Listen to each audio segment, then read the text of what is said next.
think about the Reformed faith and what has happened, because what he says there is about every 25 years the Reformed people divide up and shoot each other.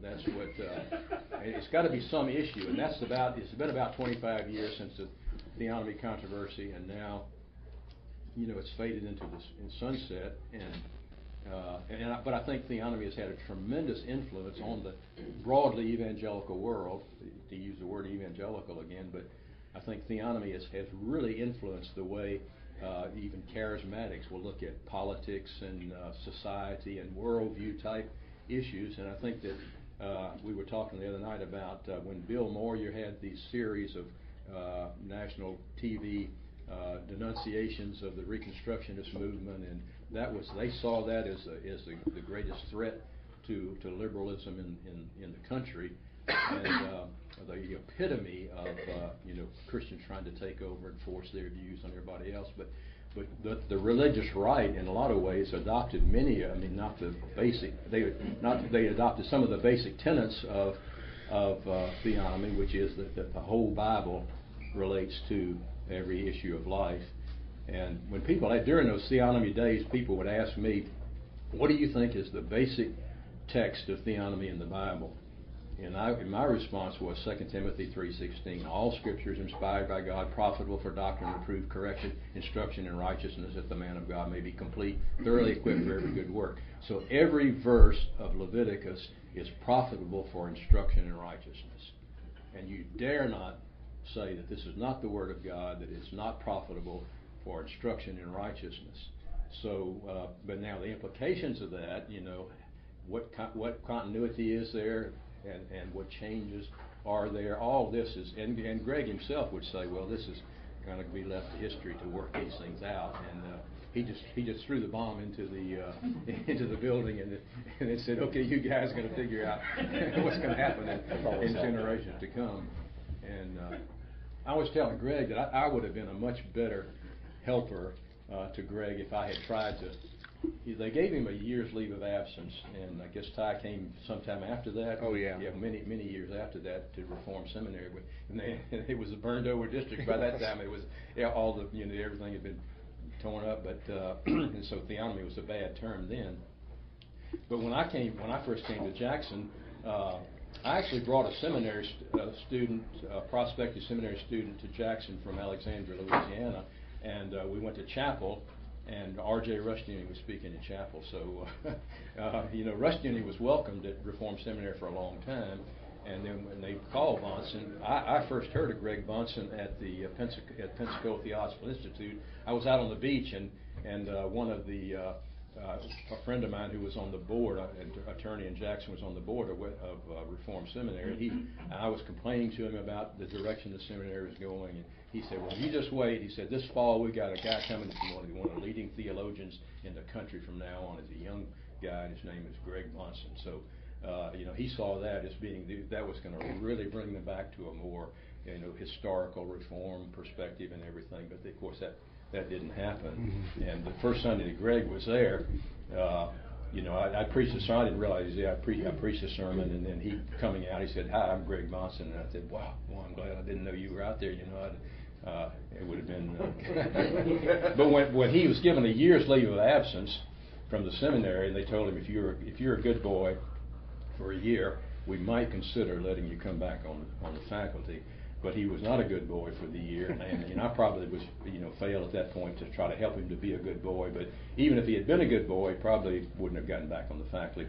Some of the theological issues were there, but there was so much personal stuff. And I think that's true of almost every theological issue. I think that's true in the CREC. Before we start, dividing up and shooting each other, there got to be, let's say, there got to be a decade of discussion of this, and got to be several decades of discussion of some of these things before we start, fighting.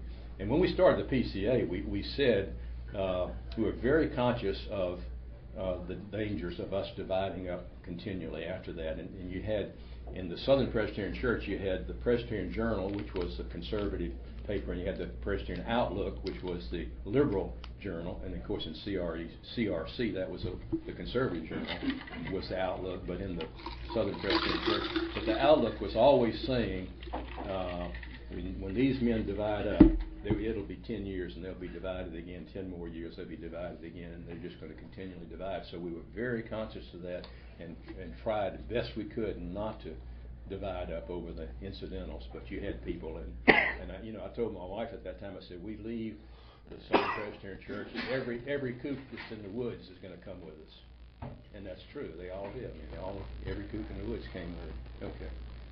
So it sounds like definitions of ownership of who gets to decide what the Reformed faith is in a seminary for the most part. It's been, so it was Bahnsen, and then it was Norman Shepherd and all the issues.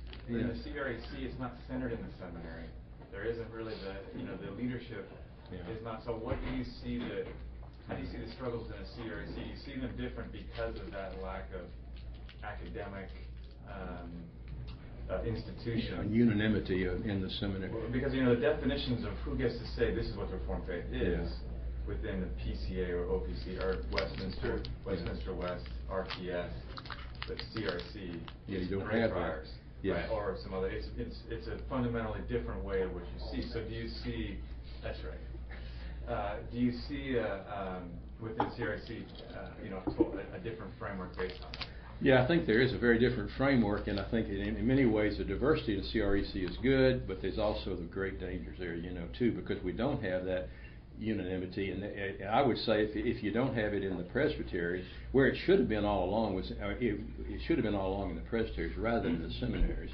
But when the seminaries began to decline, then that's the young men coming out and going into church really changed everything. So it was a seminary that did make the definition of reform, rather than the presbyteries and then the local churches too. But now we don't have that kind of thing, and we are so loose in the CREC that I think that it's going to be very hard to keep a consistent orthodoxy in much detail, because you're going to have a variety of things, and there are going to be a variety of things tolerated. So in some ways that's good, some ways that's bad. So I don't have any wisdom to tell you what's going to happen in the future, but I hope we're already having summit meetings to try to work out some of our differences, and now we're talking about FV light and FV heavy, dark, and we've got varieties of everything. So I hope we can avoid what Andrew Sandler was talking about when he said we divide up every 25 years. Okay. I'm sorry. Can I just then clarify? Do we need to have a PhD behind our name to be credible within the Reformed circles today and how we define things? I don't think so, but in some ways the academic, there's just that balance between the pastoral and the academic, and it's certainly good to have. I mean, Calvin certainly believed in the school and had those kind of things, but we got to the place in Southern Presbyterianism where if you had the degree from the seminary, the presbytery would not. I mean, you hardly even. I was on the examining committee of several PCA presbyteries. I mean, in the presbytery, you dare not challenge. This guy's got a degree from Reformed. This guy got a degree from Westminster Seminary. Who are we to challenge him? And but it needs to be in the churches rather than in the seminaries. And in that way, the CREC has a little more footing, don't you think? Because we do have much more of a church-centered movement rather than ecclesio-centered rather than. This is why Doug Wilson says, and has said for all these years, that we should never have any standing committees or agencies. We should never have any extra church committees or agencies like seminaries or a standing committee that makes these decisions. And his famous phrase to indicate that is, if the presbytery or the council ever own a filing cabinet, the whole thing's gone, done. If we ever own a filing cabinet. Yeah, that has actually been an issue in CREC presbyteries. Can we have a filing cabinet or not? Literally, it's been an issue. Well, that seems relevant. Okay. Not really. In your historical background on the PCA and the idea that there were these theological carpetbaggers from the north. Yes. Previous to the other carpetbaggers from the north. Yeah, that's the way. In the That's war what for aggression. Would you have any opinion or insight as to, because there's a situation that Peter Leithart finds himself now in, with